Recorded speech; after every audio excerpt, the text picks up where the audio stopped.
No, I want to unite the right. That's what I'm working towards. And I want the Conservative Party and Reform to come together. Do you think Boris will ever make a comeback? Very interesting question. If Reform were to win, they wouldn't be able to get done what they want to do. They wouldn't be able to deal with the small boats or illegal migration. So Jacob, you're a former Tory MP, well known as kind of one of the faces of Brexit, a former cabinet minister, now a broadcaster. And today you're my political lunch date. So thank you very much for joining me. Well, what a pleasure. Very kind of you to invite me. So I brought you to this really pretty restaurant roast in Borough, where they've decorated it out for Christmas. I wanted to talk a bit about the Conservative Party. So obviously kind of one of the most successful, I think the most successful political party in Europe for kind of the natural party of government for 200 years. But now it's lagging behind in the polls, fourth in some polls, 18 points. What do you think went so wrong for the party? I think there are all sorts of things. I think getting rid of Boris was a catastrophic mistake, partly because it treated voters with contempt. That is to say, voters voted for Boris and the Conservative Party, not for some unheard of MP in a constituency that had never voted Conservative before. And a lot of MPs thought that they'd won on their own extraordinary merits, and some of these people were not particularly meretricious. And they thought it was up to them to remove Boris when it was actually up to the voters. And I think the voters thought that that was treating them badly, was treating them disrespectfully, and that fundamentally undermined Tory support. Tory support collapses once Boris goes and never recovers. Then there's a failure to govern in a Conservative way. So some of this you can explain that there was a mistake made over immigration in relation to COVID ending because it was thought nobody ever wanted to work again and we needed the influx of foreign workers. That was a mistake, but it carried on too long. And Rishi made mistakes. He put up corporation tax, not a Conservative thing to do. He spent money like water. I was in favour of the COVID supports, but they went too far. The Eat Out, Help Out scheme was crackpot. I've actually still got somewhere a pile of stickers I was meant to put out across my constituency encouraging it, which I wouldn't do because I thought it was a silly, ill-thought-through scheme. So I think Rishi has to take a lot of the blame for not being Conservative enough in his economic policy or in his immigration policy when he took charge. And then the election was called too early and so on and so forth. And also you have Keir Starmer looking steady and reasonable, dull but competent, and turning out in the end to be dull but incompetent, which was, I suppose, slightly unfortunate for the country. One of the things that's much discussed now is that big rise in immigration that we saw. Some people call that the Boris wave. A lot of our viewers will be very concerned about that. And I know previously you've talked about the possibility of Boris making a comeback, maybe one day, to politics, to leadership. But do you think that Boris wave kind of does for him? Does that stop his political comeback, maybe? Well, a lot of the Boris wave happened after Boris had actually left, so he can't be held responsible for things that happened after he'd gone. I think COVID and related policies are truly exceptional, and many mistakes were made. In hindsight, the lockdowns were excessive, that we shouldn't have interfered in people's lives so much. We shouldn't therefore have spent so much money because we would have allowed the economy to keep going, and people did eventually come back to work. But none of these things were known at the time. And if you look at what people were saying as COVID comes to an end, but all these people got used to working from home or have been furloughed, and lots of people who've retired early, and the thought was that the labour market was just stopped, and that therefore you needed people to come in, otherwise the economy could never recover. That turned out to be false. But it wasn't a wicked or unreasonable thing to think. It was a mistake, but it wasn't deliberately obstructive by the government to do it. How can the Tories make their comeback? Well, the Tory party has been going in one form or another, probably since the reign of Charles I. Certainly it starts at the Restoration and is active by the time of Queen Anne. So it's a long, long history. And it's had very low points in its history before. The real challenge to the Conservative Party today is that there's a party on the moderate right that we have to deal with. Previously there have been fringe right-wing parties, the National Front and things like that. They've never been a threat to the Tory party. Reform is a threat because it says much the same thing as the Tories say, but doesn't have 14 years of office to defend. And that is a different challenge for us from what has happened previously. There's also a really interesting change in the political dynamic of the country. So if you go back to the 1979 general election, 90% of people voted either Conservative or Labour. It's over 80% as recently as 2017. We are now down to Tory and Labour adding up to a little over 30% in opinion polls. This is an extraordinary change in politics, and one that's never appeared in our politics before, and therefore it's quite difficult to analyse as to whether this is something that will stick at a general election. The polling on tactical voting is fascinating. Do people return to two-party politics with the reality of a general election, worried that they might let in somebody they dislike more if they vote for a fringe party?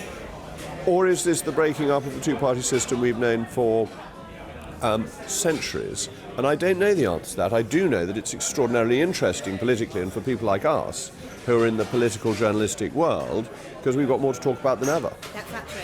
I'm going to come back to that in a minute. Just to kind of cast your mind back to the last Tory government. Well, there were kind of three governments in one, weren't there? Boris, then Liz. Father, Son and Holy Ghost. And then Rishi. One of the other things people mention when they talk about the Tories losing that public support so catastrophically is that Liz Truss budget. You were obviously in Liz's cabinet. What did you think when she got up there, or quasi got up there in the end, but said those things? What did you think in the moment about that budget? Oh, in the moment, there were many parts of the budget that were extremely welcome. There were many bits that were a surprise. I was surprised about the cut in the top rate of tax from 45 to 40 pence. I thought it was a very good thing to do, but I wasn't sure about the timing. I think it was something that needed to be done, still needs to be done actually, that we know that these high rates raise less money rather than more money. I was business secretary at the time and therefore was looking at supply side reforms, and I think what we needed to do was introduce the supply side reforms at the same point as the tax cuts, and indeed we needed more expenditure cuts as well. That was the problem, that we had part of the package, not the whole package.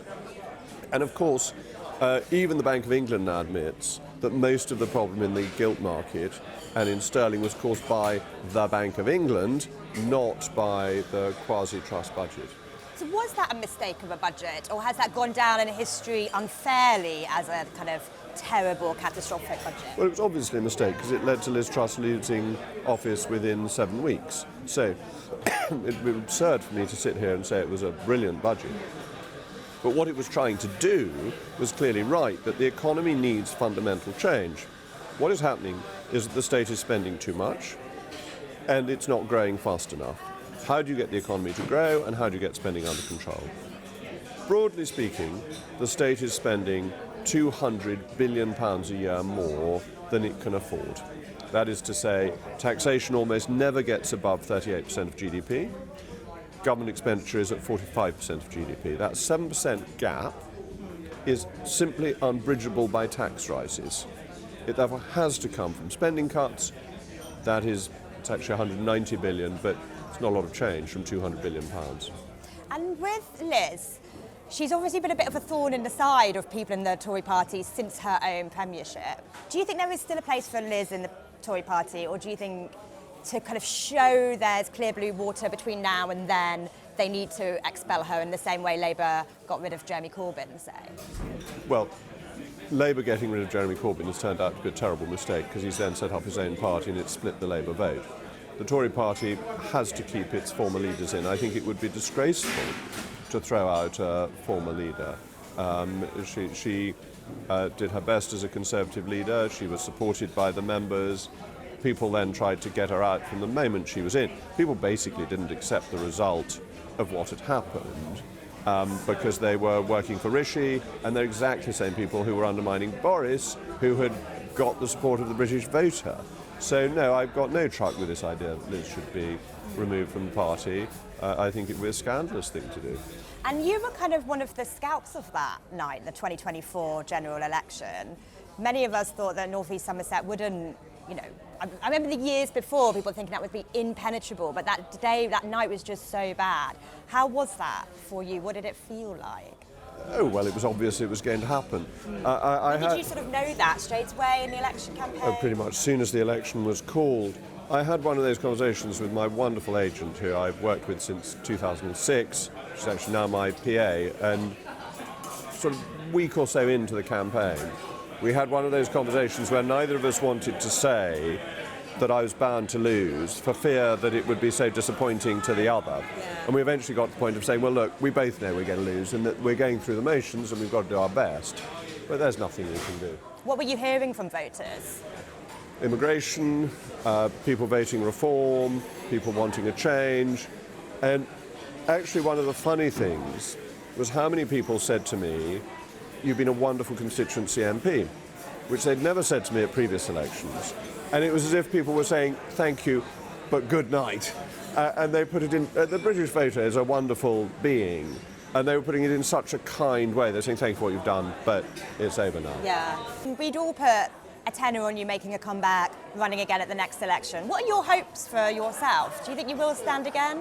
I think there's an enormous amount to be done in politics. I think the country is being governed atrociously, and that the thing about politics at the moment is that we are testing to destruction the Blair consensus. Constitutional consensus, the economic consensus, perhaps that's a more Brown consensus, and it's failing, it's failed. And the point at which the country is ready for major change is not when things are going well, but when they're going badly. So I think by 2029, the country will be ready for the sorts of things that Margaret Thatcher did in 1979. The major transformations, the restoration of our constitutional settlement, so removal from the ECHR, removal of the Equality Act, getting rid of the Climate Change Act, all those things that have taken decision-making from elected politicians and given them to bureaucrats. That needs to go. We also need the state to do less. We saw today there are 4 million people, I think it was in your paper, who now don't have to work and don't have to have any checks. This is outrageous that welfare is not a lifestyle choice. It is necessary for people who have no other option, but for people who are capable of work, they should not be free to decide that they should sponge off the taxpayer for the rest of their lives. It just won't do. And we need to change that.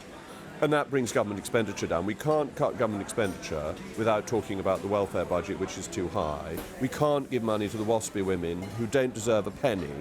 That people have a responsibility for their own financial circumstances, and these waspy women blame everybody other than themselves. They should have known. It was very public. We've got to be absolutely clear that that type of sucking on the teat of the state cannot continue. And that's the opportunity that is presented because of the collapse of this Blair-Brown consensus. People are kind of craving a big, strong, Thatcher-esque leader, you think? That's right. Let me ask you a bit about the fracturing of politics. How big a threat does Nigel Farage in his reform iteration pose to the Conservative Party and its future? Both a threat and an enormous opportunity, because if you can unite the right, then the Conservatives and Reform could win an enormous majority at the next election and do these difficult things that I've been talking about. And there's very little difference between what Reform believes and what the Conservatives believe. And it's really interesting that Reform is now in charge in some councils, and it's finding exactly the same problems of government as the Conservatives found, that they can't actually do what they wanted to do, and they get led by the nose by their officials, which sadly happening in some of the councils that Reform has won. So, yes, it's a threat, but it's a threat because Nigel is an incredibly effective voice for Conservative views and principles. We all know that they would bite your hand off to get you to defect.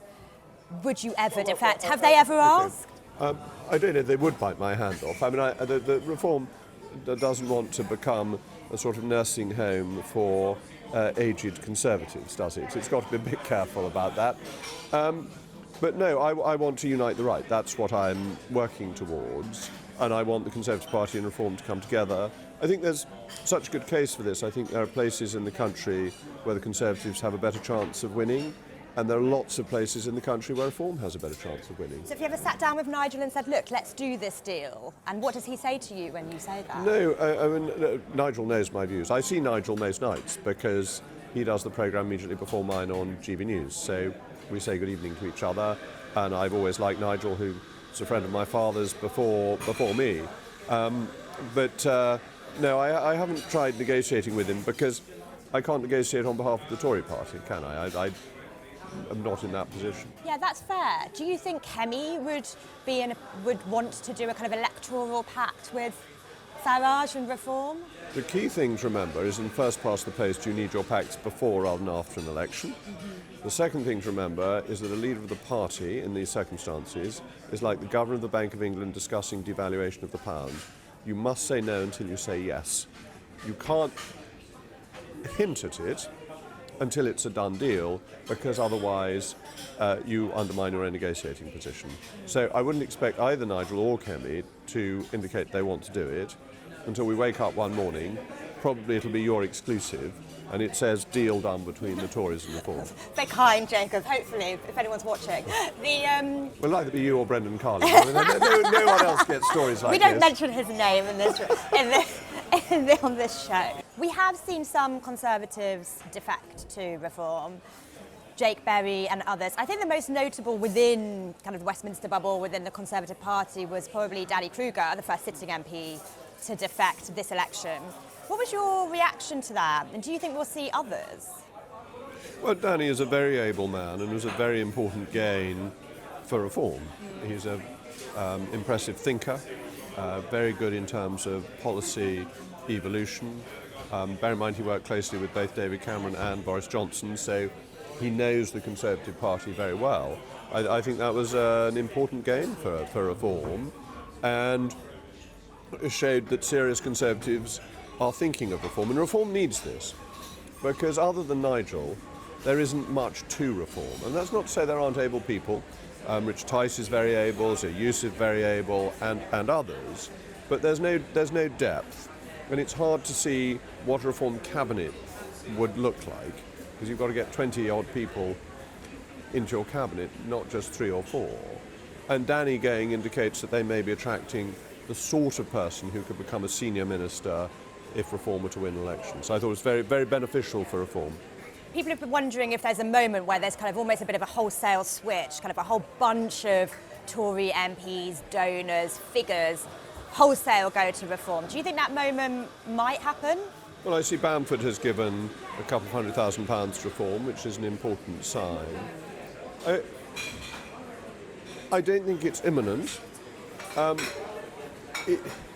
It's very hard to know what other people will do and what people will think the best way to unite the right is. The Conservative Party is still the formal opposition. It has been doing better recently. Kemi's speech at the party conference, her very strong performances at Prime Minister's Questions have been really encouraging for Conservatives. I think the mood is improving. But there are many stumbling blocks between now and a general election, and particularly local elections next year. Yeah, which could be really awful, actually for the Tories, but also Labour. Also Labour. If it's really bad for Kemi, could you see leadership challenge being talked about? I think the Tories' constantly changing leader hasn't actually done us any favours, and therefore doing it again would just make us look like an unserious party. Do you think Boris will ever make a comeback? Very interesting question. Boris is one of the 2 most charismatic figures in British political life, the other being Nigel, and there aren't many other competitors. And therefore, in a way, he's slightly wasted not being in Parliament. If he came back, he would obviously want to have a very high-profile position. Could he and Nigel work together? Would that be a powerful combination? I don't know. As far as I'm aware, but I haven't spoken to Boris recently, he has no plans to do this. That would be kind of your ideal dream team, maybe, would it? A kind of Boris and Nigel, kind of mega party of the right. I mean, Keir, would Labour stand a chance with those 2 big beasts in the same room? It would be. Do you remember in the 2019 campaign when Boris got in a JCB and bashed through a wall? It would be one of those moments, wouldn't it? The wall would not stand much of a chance against the combined Farage-Johnson attack. I mean, the question is this room big enough for the both of us? Well, that may be. The cab in the JCB might have to be specially expanded. Has Nigel not ever ask for any advice about what it's like being in government? No. I mean, I'm not a member of Reform. I wouldn't expect Nigel to draw on me as a resource, though I'm more than happy to explain what some of the obstacles to government are and what I think you need to do to overcome them. What was the biggest challenge for you in government? The biggest difficulty to government is not the civil service obstructing, though I was always amused that when I did my red boxes at night, I'd send them in. If I went along with official advice, go in the morning and they would say, "Oh, Minister, thank you so much for your decision." If you went against their advice and suggested something else, they'd say, "Minister, thank you so much for your steer." It was immediately downgraded. That happened. That's very yes, Minister, isn't it? Very yes, Minister. But the problem wasn't obstruction, and actually I worked with some really first-class civil servants, able people who wanted to carry out government policy, and nice people as well. The difficulty was they came to you and said, "Minister, you can't do that because of the Equality Act, the Human Rights Act, the Climate Change Act, the Habitats Directive," that we have tied ourselves into a legislative position where ministers can't decide things, and then they get blamed for not doing things. And that's where we need fundamental reform. The setup of the post-Blair state was to give things to officials and take them away from politicians. That needs to be changed. Otherwise, if Reform were to win, they wouldn't be able to get done what they want to do. They wouldn't be able to deal with the small boats or illegal migration because they'd run up against the Human Rights Act. And so an incoming government needs to legislate for this because the King in Parliament is still supreme and the law of the land comes from them. It doesn't come from the Supreme Court. Actually, the Supreme Court should be put back in the House of Lords. It is not a Supreme Court, and the UK does not have a separation of powers. That is an American constitutional concept, not a British one. We have always had a unity of power, being the King in Parliament, and in Parliament you had the executive, the legislature, and the judiciary, and it's only post-2005-6 that the judiciary were taken out of it. Drag that decision-making back into Westminster, so back that it's into our country. accountable, because you can throw the devils out if they don't do what you want, whereas these bureaucrats just go on and on forever, like the Governor of the Bank of England. He gets an 8-year period of office and he can't be removed, even if his decision-making is dreadful. We mentioned the B word, Brexit. You were Brexit Opportunities Minister, also one of the poster boys of Brexit, I think it's fair to say. I don't think I've ever been a poster boy for anything. The days of momentum, the big Brexit. Looking now, do you think we've made the most of our departure from the EU? Oh, no, we haven't. I mean, I introduced the retained EU law bill, which became the Act, and it was going to repeal all retained EU law. It's all coming back to me now, actually, yeah. And then this was gutted by the Sunak administration, so it did practically nothing. This was a desperate missed opportunity. It was the biggest deregulation package that we had seen probably ever. And this was just cut. And it was taken down, so we only got rid of things that already weren't effective. There was quite a large number of them, but instead of getting rid of 6,000 laws, we got rid of 2,000 already OTA's laws.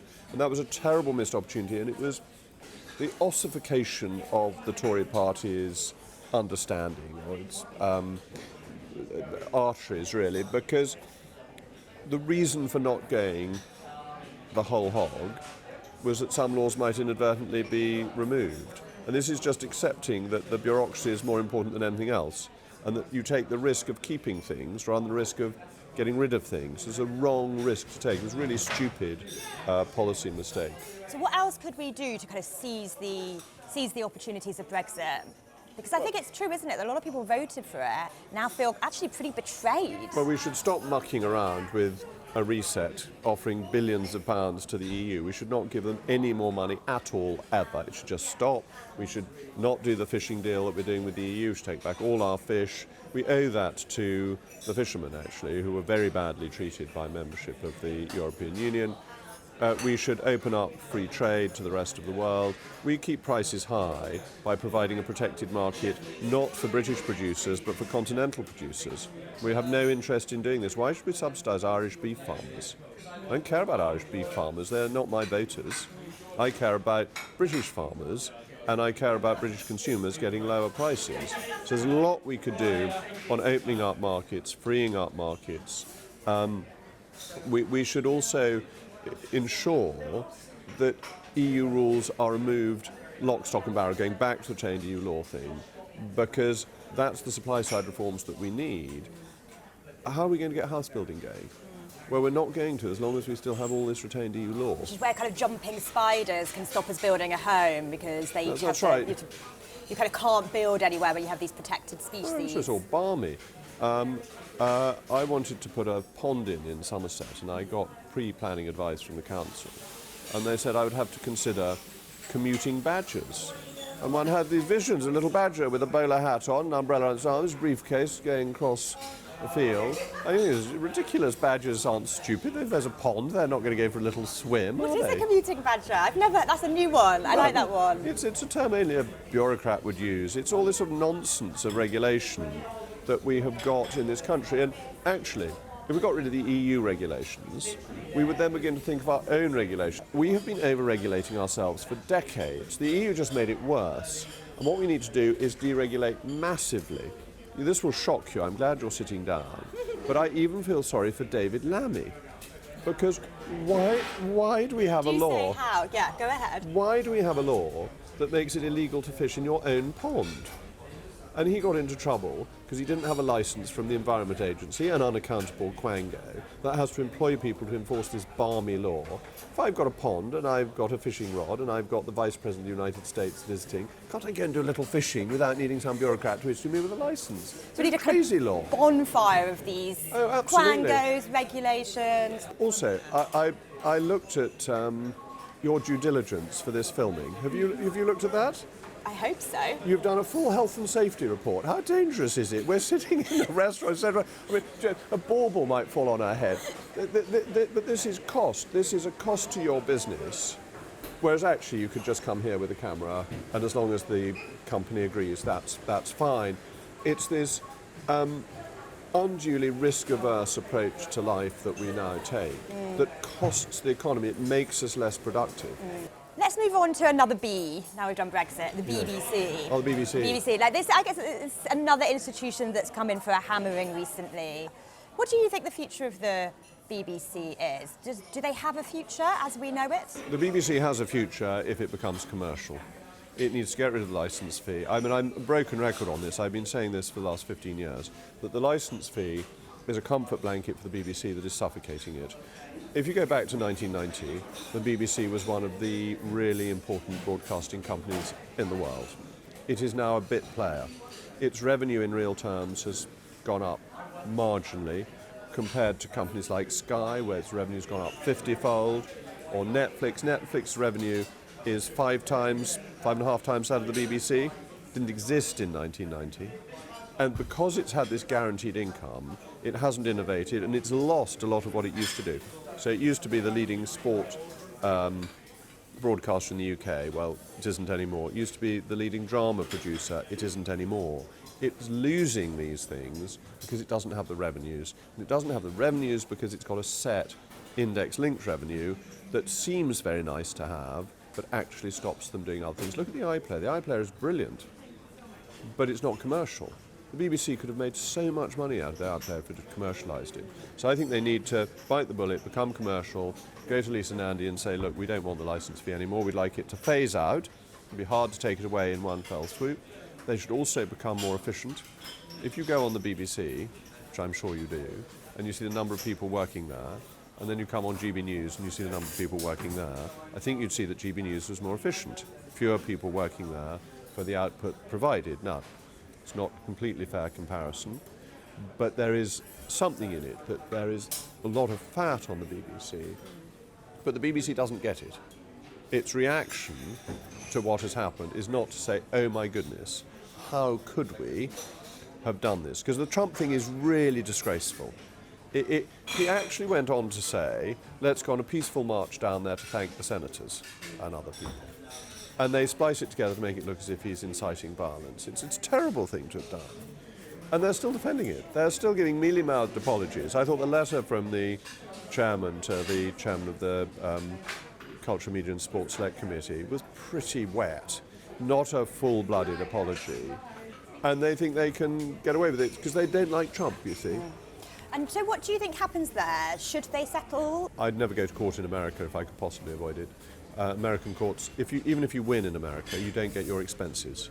So in an American court, it could cost them millions, even if they ultimately win. The BBC. The BBC, yeah. And so I think in an American suit of this kind, you're well advised to settle as soon as possible. It will spend less licence fee payers, taxpayers' money to settle, and they should give him the apology that he wants, because they're clearly wrong. I mean, as I understand it, they could well win in Florida, but even to win in Florida, it would cost them millions of pounds to go through the process. Yeah.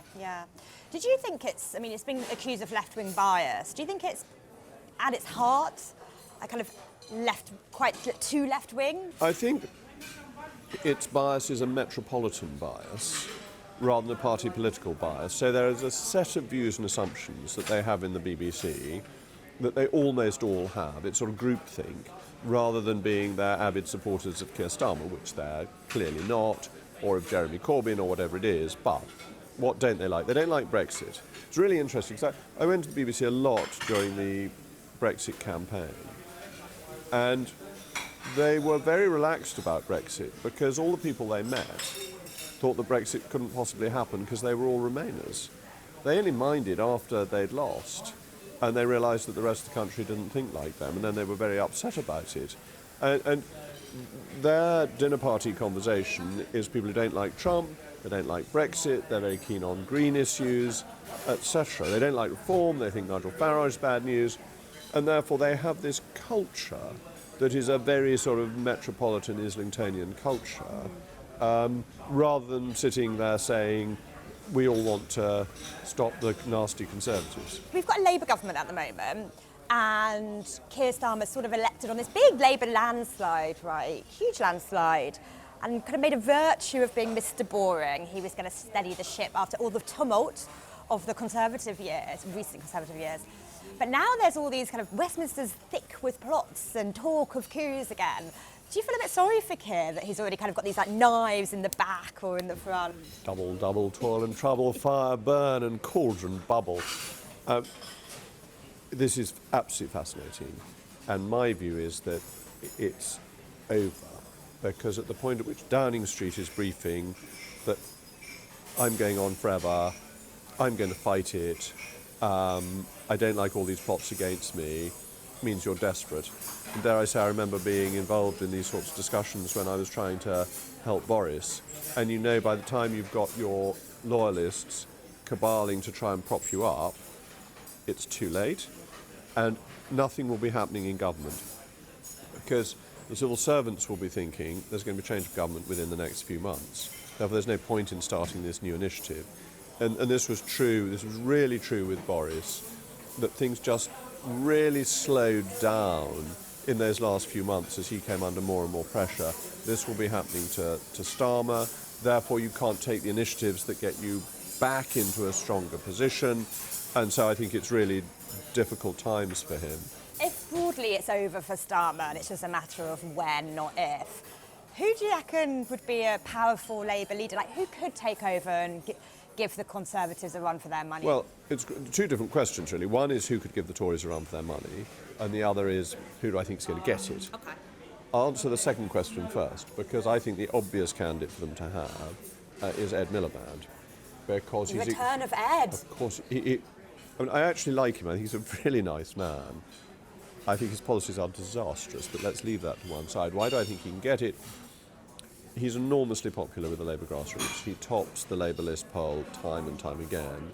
MPs will back the person who they think wins, because then they hope to get patronage from it. So if he starts a bandwagon, it will get rolling quite quickly. He will do certain things, and he won't do other things. He will appeal to the Greens, and he will appeal to some of the Corbyn people. So he can do a bit of reuniting the left. He definitely doesn't appeal to those Labour voters who've gone off to reform. He alienates them further. But Labour might calculate that people like that are too far gone anyway, so what's the point? What you need to do is bring back those who are going to Lib Dems, Greens and to Corbyn. So that gives him that strength. I think he would govern the country very badly, because he really, really believes, and in a way this is admirable, he is a politician of convictions, in all the green stuff that is bankrupting us and making us cold and poor.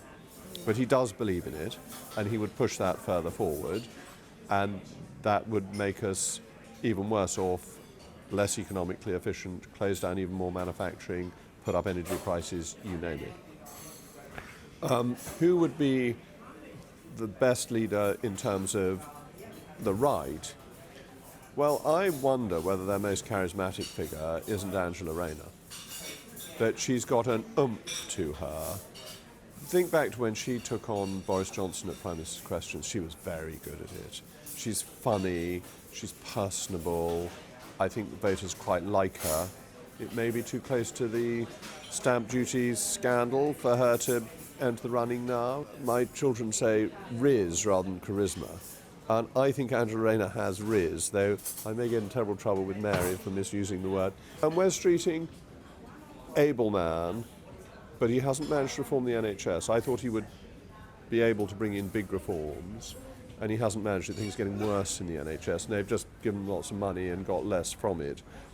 So if you'd asked me 15 months ago, I'd have thought he would have been really the strongest candidate in terms of governing the country, but as he hasn't been able to do that with the NHS. Is NHS England abolished yet? No, and it's going to take years, apparently, someone was telling me. Quite. So I think that, A, he won't get it because he's too right-wing for the Labour Party, and B, he hasn't managed to show by reforms of the NHS that he can actually take control of the system. It's nearly Christmas, so I wanted to ask you just one question about your faith. Obviously, you're Catholic and spoken a lot about your faith and its importance to you.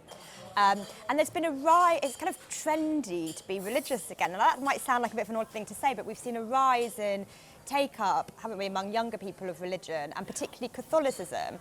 And I wondered what you thought of that. Yeah, I think there was a spiritual vacuum in this country, a feeling of a lack of sense of direction. Perhaps during COVID, people feeling they needed something more. The initial reaction of the churches to close, which was very weak. And the history of the church was when there was a disease to be out there amongst the people. And the church is all shut. And not only that, but even the vicars didn't go into their churches. It was all absolutely dreadful. And that made people feel something was lacking. And since then, people, I think, have been coming back to faith. And what's interesting is that they've been going to what you might call full-fat faith. So in the Catholic Church, the young people are going to the old rite, to the Latin Mass, not to the guitars twanging new rite that's Beard and Sandals Brigade like. And the Anglican Church, they're going to the evangelicals. So people want the real deal. They don't want mush. And I think that's wonderfully important and encouraging, actually. And I think spirituality, I think having Christ in people's life is very important. And actually, maybe there's a comparison there, an analogy there between politics and religion. You talk about people wanting full fat, wanting religion to say something, not mush. And we're seeing the same with politics, aren't we? Kind of that thirst for an authentic voice. Absolutely. And Nigel's criticism of the Uniparty has been very strong. It's one of the reasons I'm very critical of Conservative councils who are asking for elections to be cancelled in May. That's classic Uniparty. Two big parties are going to be humiliated, so let's cancel the elections. That shouldn't be allowed to happen. Have you ever cooked your wife something special for an anniversary or anything? No, I've never cooked anything. What's your go-to meal if you're going to have a meal out? Oh, if I'm having a meal out, it depends obviously where I'm going. But my favourite, which we've discussed before, and I think all Sun readers should have the whole time, Tornado's Rossini, which is a fillet steak with a great lump of foie gras on top. It's one of the most delicious things. Indeed, that's what I was hoping we would get at this. I'm sorry to disappoint. I think we must have searched high and low for that, but I've never had that, so I think we failed to find quite the restaurant that has the dollop of foie gras you were looking for. But it is excellent, and I'd strongly recommend it. That would be the meal before execution. Yeah. And we're going up to Christmas. Do you have a kind of roast turkey at Christmas and all the trimmings? What do you do? Yes, we have roast turkey, roast potatoes, bread sauce, you name it, all the things. Even I actually like Brussels sprouts. I'm not a great vegetable eater, but I do quite like Brussels sprouts. I like Brussels sprouts too. Yeah, they're right. It's a very niche position. It is, isn't it? I'm not sure my children are so keen on Brussels sprouts, and if they don't like them, they won't eat them. So yes, we have all of that, and then obviously the Christmas pudding, usually they manage to get it burning a bit before it's served. You know, that great sort of flame that you get on Christmas puddings. And have you ever gone for like a cheeky Nando's, or have you ever gone to a McDonald's while really peckish? In desperation? I've never been anywhere near Nando's. But I quite like McDonald's. Do you? Yes. What's your order? I don't have it often. I have a quarter pounder, and then I take the gherkin out, because I think gherkins are quite revolting. I can't think why anyone would eat a gherkin. But that's it. I mean, I haven't been in last year or so, but I actually quite like it on occasions. I thought we could do some fun quick fire questions. Fire away. Because I reserve the right to remain you silent. reserve the right to well, I have to do my paper, but I thought this would be fun because when I was watching your brilliant reality TV show, and your kids kind of teach you a little bit about pop culture around the kitchen table, or around the dinner table. You're not going to do this to me. But I thought we could like see if you see what you'd picked up, see if you up for it. Can I phone a friend? You can phone a friend. Yeah, 50-50. Phone a friend. Phone who would be the friend that you phone? I'd have to call Mary, but unfortunately she's probably in lessons at the moment. Have you watched the latest series of Strictly? No. Do you know who's on I'm a Celeb, which is just about to start? I read it in your newspaper and I hadn't heard of any of them. Have you ever been asked to do either of those, Strictly or I'm a Celeb? I have, yes. Oh yeah, which one? Earlier this year I was asked to do Strictly, as it happens. And were you tempted? I'm the man with two left feet, so... I sort of missed opportunity because I think everyone that does Strictly kind of seems to do really well. Yes, I might have been the exception that proved the rule. I was very flattered to be asked, I confess. I was very surprised. Did you ask Ed Balls for any? Did you kind of scope no, him out? You I didn't go that far? I'm afraid I didn't. Didn't go that far. Do you prefer? Okay, who do you prefer, Taylor Swift or Charlie XCX? Have you heard of either of them? I've heard of Taylor Swift. Right. But I've never heard of the other person. Male or female? Female. Oh, female, okay. Don't know, don't care. Do you know what a Brat Summer is? No, I have heard it, but I don't know what it is, no. That's another like Charlie XCX thing from last summer. Your kids might have heard of that. Right. Are you an EastEnders or Corrie fan? Neither. What's your telly of choice in the evening? Oh, goodness. I'm afraid I mainly watch things on playback rather than things live. In terms of soap operas, though this isn't recent, I very much enjoyed Dallas, but that's going back quite a few years. I tend to watch what my children want to watch. So we're just having, and this sort of works through. Say my 9-year-old and 8-year-old are now into Foyle's War, so we're back on Foyle's War for about the third time. I know the story's practically off by half. Favourite reality TV show? You did At Home with the Moggs. Which must therefore be my favourite reality TV show, because it's basically the only one I've watched, other than At Home with the Furies, which I watched it because I was doing my own one, and it was made by the same production company. And I must say I thought Mrs. Fury was absolutely fabulous, amazing. I was very, very impressed with... Have you ever met her? No, I've never met her, but I was very impressed with her ability to cope with all the things that were whirring around her. Yeah. What's the last thing you watched on telly? The last thing I watched on telly... Oh, it was the Remembrance Sunday Parade. Oh, okay. Yeah, of course. Last thing you listened to on Spotify? I do have Apple Music. Okay, yeah, Apple Music. Yeah, other streamers are available. But I was trying to persuade the children to listen to something which they didn't want to listen to. I was driving back to London, and so we were listening to patriotic tunes, which the children selected. And do you have a Labour politician who you think is particularly impressive, or that you're particularly matey with? I've always liked quite a lot of Labour politicians and got on with them when I was in the House.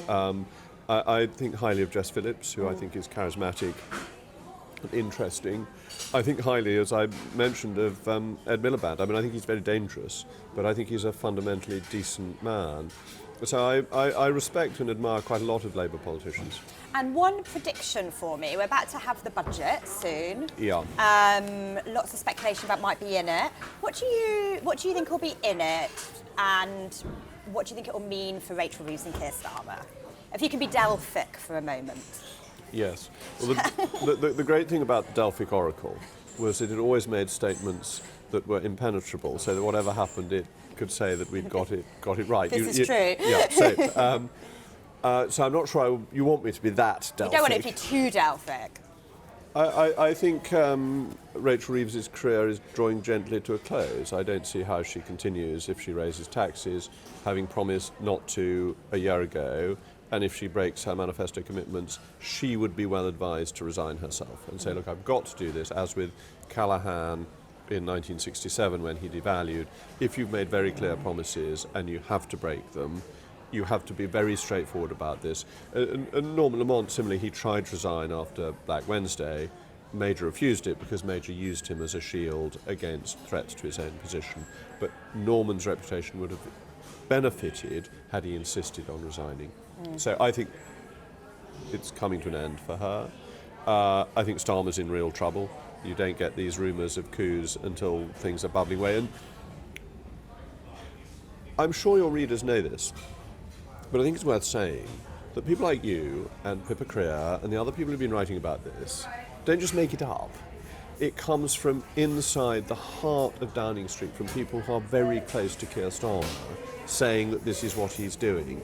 When the way our newspapers work, and I know you know all this, but I'm not sure that everybody watching does, the way our newspapers work is that it reads as if this is very speculative, that friends of, associates of, sources close to, and you think, oh yeah, that could be the Downing Street cat. It isn't. It is really close, well-informed people. I mean, it wouldn't surprise me if this were coming from McSweeney. I obviously don't know, but it will be that level of insight. And you don't get that type of briefing until things are pretty desperate. And so I think he's in trouble, regardless of the budget. The budget will just be painful. We're all ruined. And when do you think the next election will be? They'll hang on forever because they've got a majority of 170. And why, if you were a Labour MP, would you vote to bring down the government? You keep it going for as long as possible. Jacob, thank you so much for your time. It's been a pleasure. It's been I've lovely. had a very nice cream bun. Yes, I know. Don't tell the doctors we had all these cakes. I was right, I take statins. I can have as much cream as I want. Brilliant. Thank you, Jacob. Thank you.